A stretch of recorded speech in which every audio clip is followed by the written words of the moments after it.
Hi everyone, today we show you how to make your own custom health bar in Roblox Studio.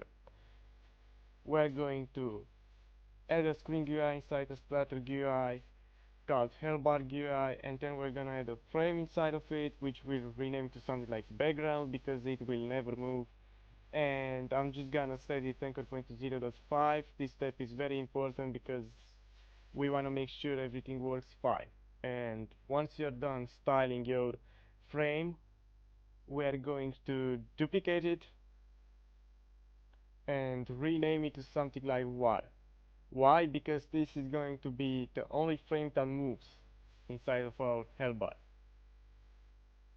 Alright, and I'm just gonna add an UI gradient so it looks good. I'm going to go for this greenish, yellowish look. It basically reminds me of OG Fortnite. And once you're done styling, you want to set the size of it to 1, which is basically going to match the size of our original frame, which serves as the background, because we want to move our frame. And if you are paying close attention to the size, it's basically 2 times our position. This is gonna come in very handy soon. And I'm basically gonna make it invisible and drag it down a little bit.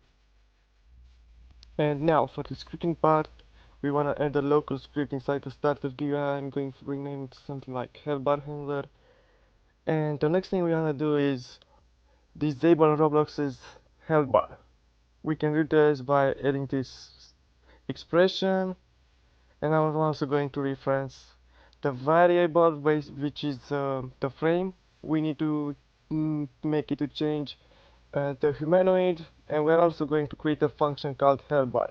Now inside of this we want to define a variable called scale x, which is basically our humanoid health divided by the humanoid maximum health. And just a general rule, it's usually the current value divided by the maximum value. And as you can see, if I were to drag this bar, I would easily just realize the fact that our size, actually yes, size is 2 times the position. So this is exactly what I'm going to do.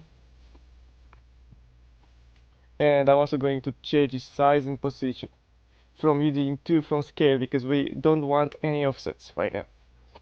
And for the position, we are simply going to multiply it by 0.5, which is the same as dividing by v2. And I'm also gonna add 2 more functions, one that triggers every time my health bar changes, and one that triggers every time a player spawns, to make my health bar responsive. I'm also gonna drag these parts, and let me give it a go, and see if it works.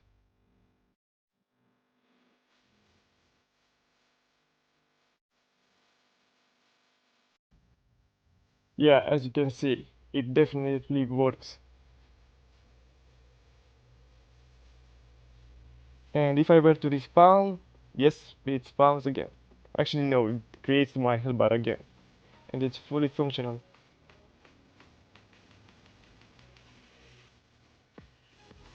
Alright, now for the part 3, which is the improvements, we're going to use the twin service, which basically lets us move our frames more smoothly. We want that health bar to have this animated vibe going on, you know.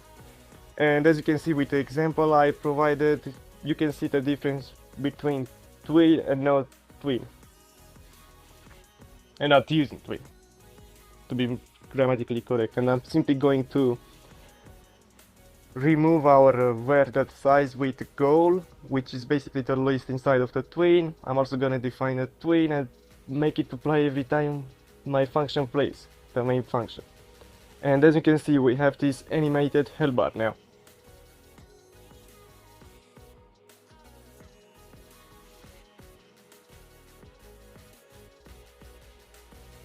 But this is not everything. We could also just add an offset, a red one, to make it look even more nice. And I'm also going to set its index to something like 0. And I'm going to reference it. Alright, and I'm also going to create a second twin. info, which is slightly longer than the first one. And you just want to make sure you put a second twin after the first one. Yeah, let me drag it really quick. Alright. Let me hit play and see what I did. And it works.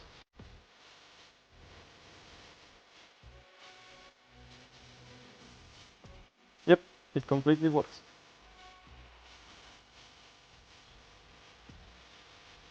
Alright, so in order to make this video even more, I'm also going to add a text label, which is going to contain my maximum amount of health and my current humanoid health.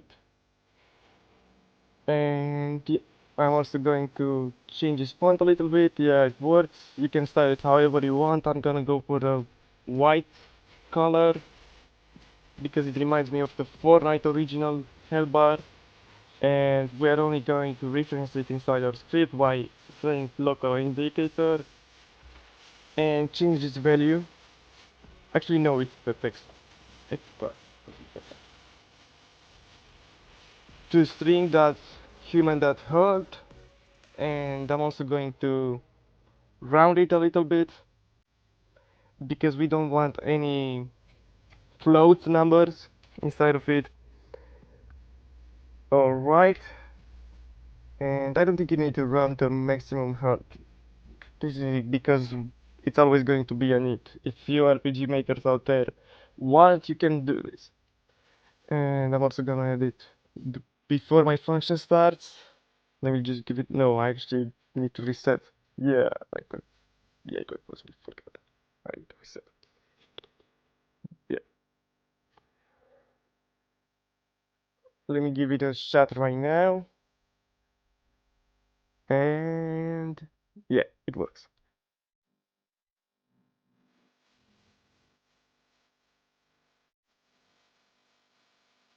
I should have moved it a little bit to the left.